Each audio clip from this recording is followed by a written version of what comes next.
Hello and welcome to the Flourishing Introvert Talks with me, Jo Rawbone. This is the podcast that celebrates the natural gifts of introverts so that we can flourish in all situations. Episode 239, The Healing Power of Listening. I've lost count of just how many times I've said in a corporate training room, we're taught how to read and how to write, but not how to listen. The problem is, I've been saying this for at least 3 decades, and the problem only seems to be getting worse. Now, I happen to believe and have supporting evidence that shows that many introverts have highly attuned listening skills. These are part of the basket of natural gifts introverts are dealt, which we would be well advised to make the most of. A word of warning here though. If all you do is keep telling yourself what you can't do and blaming it on introversion, you're right. As Henry Ford once said, whether you think you can or think you can't, you're right. So, my friends, it's up to you. In this episode then, I'll be sharing why the dying art of listening is such a healing gift and how we can improve our relationships through listening. It's one of the things that genuinely has us as introverts stand out from the crowd for the right reasons. I know some of you might be thinking, but I don't want to stand out from the crowd.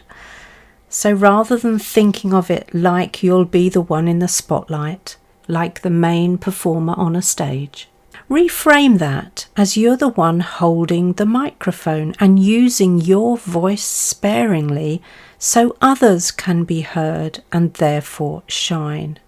That's the start of the healing.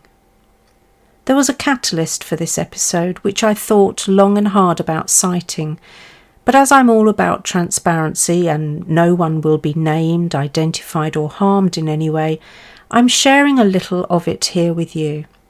I've recently spent time with a client where not listening was almost the acceptable norm. And for many, there wasn't even a veiled attempt to pretend to listen. Not that that's a good thing either. And no one appeared to challenge it, so there was no incentive to focus.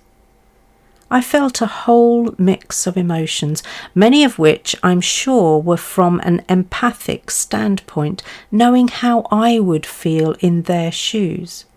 I would have felt some embarrassment that there I was delivering a presentation and some of my senior colleagues didn't even turn to face me.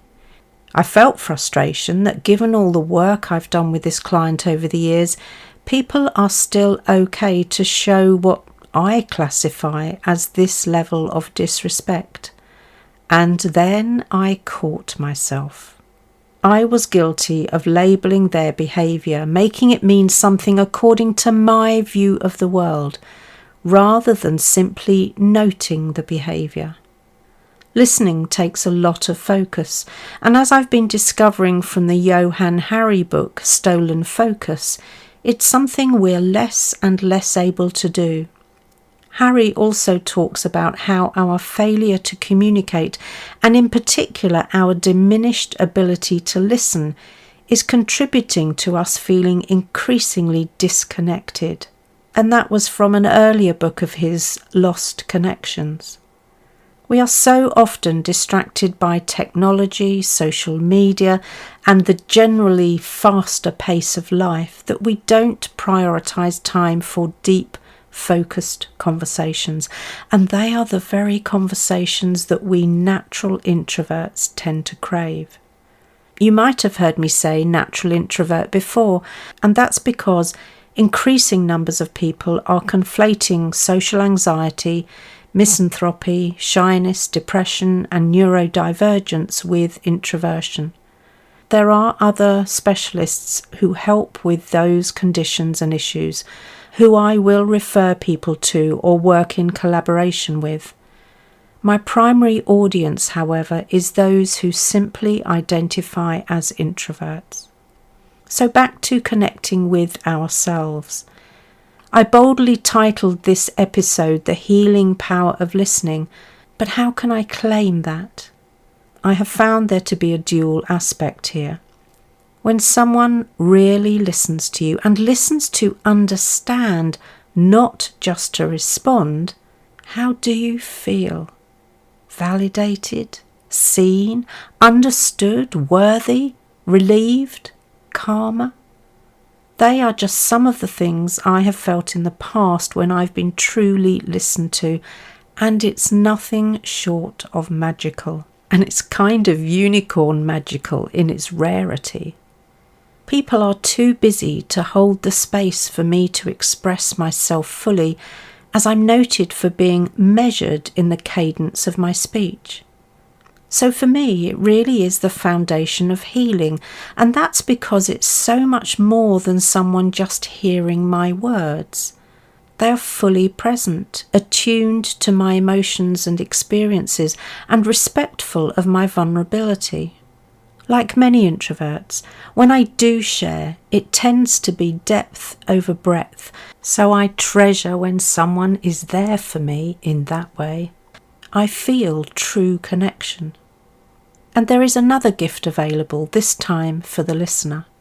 As introverts, we have something of a natural gift for listening because we're not afraid of silence, and we rather like taking the quieter role. It can be a delicious one-on-one or one-to-many experience when we are able to also feel that deep connection without having to say much at all. And knowing how much it is valued allows introverts to be engaged in a way that feels natural and fulfilling. Listening fosters empathy and compassion, and as I learned from the amazing Helen Ferguson on the recent episode of Dropping Pebbles in the Pond, that is a catalyst for others to drop into their own self-compassion. And that's right up there in the healing stakes. I wouldn't be doing my job if I didn't remind you of the need to maintain your boundaries when in listening mode, though. Some people will squeeze every bit of empathy out of you, crumple it up like yesterday's newspaper and throw it back in your face.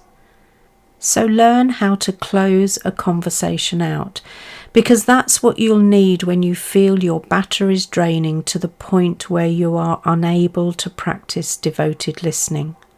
This is where nothing else is as important as the person you're listening to.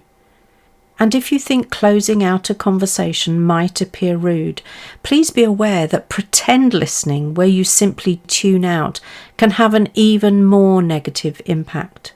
It signals your contributions are not important enough for me to prioritise them over my own thoughts. So, rather than being healing, pretend listening has the power to strike a blow to someone's self-esteem and confidence, which is incredibly damaging, both in the short and the long term. I'm going to take a step further now, though, and declare that listening is a necessary yet understated aspect of some of Gary Chapman's love languages. I'll go so far as to say that listening may be a unique expression of love in its own right. Here's why. Listening shows respect and value. When you actively and empathically listen to someone, you're signalling that their thoughts, feelings and experiences matter to you. This is a powerful form of validation that can make the person feel deeply respected and cherished. In a relationship, actively listening can communicate that you care not only about the person but about their inner world, something many people value as much as any physical gift. Listening also promotes emotional intimacy. Deep listening creates a safe space for vulnerability. When someone feels comfortable sharing their innermost thoughts and feelings, they experience a level of emotional intimacy that goes beyond surface-level interactions. In this way, listening can nurture a connection that is both healing and affirming, making the listener and the speaker feel closer. Listening enhances quality time, one of Chapman's traditional love languages. For many people, it's not just about being in the same room, although my husband and I do enjoy companionable silence. It's about having meaningful, engaged and thought-provoking conversations that move us to a whole new level of understanding.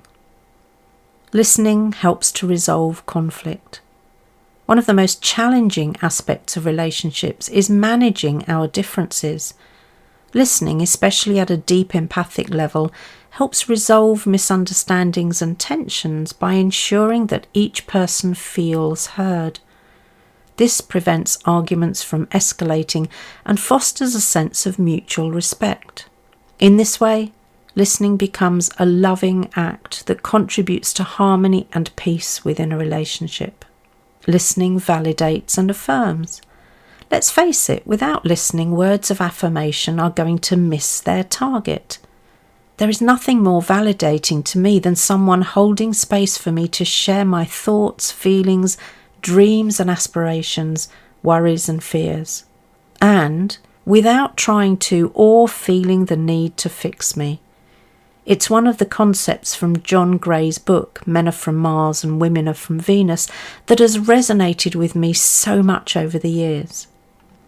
And finally, listening meets emotional needs.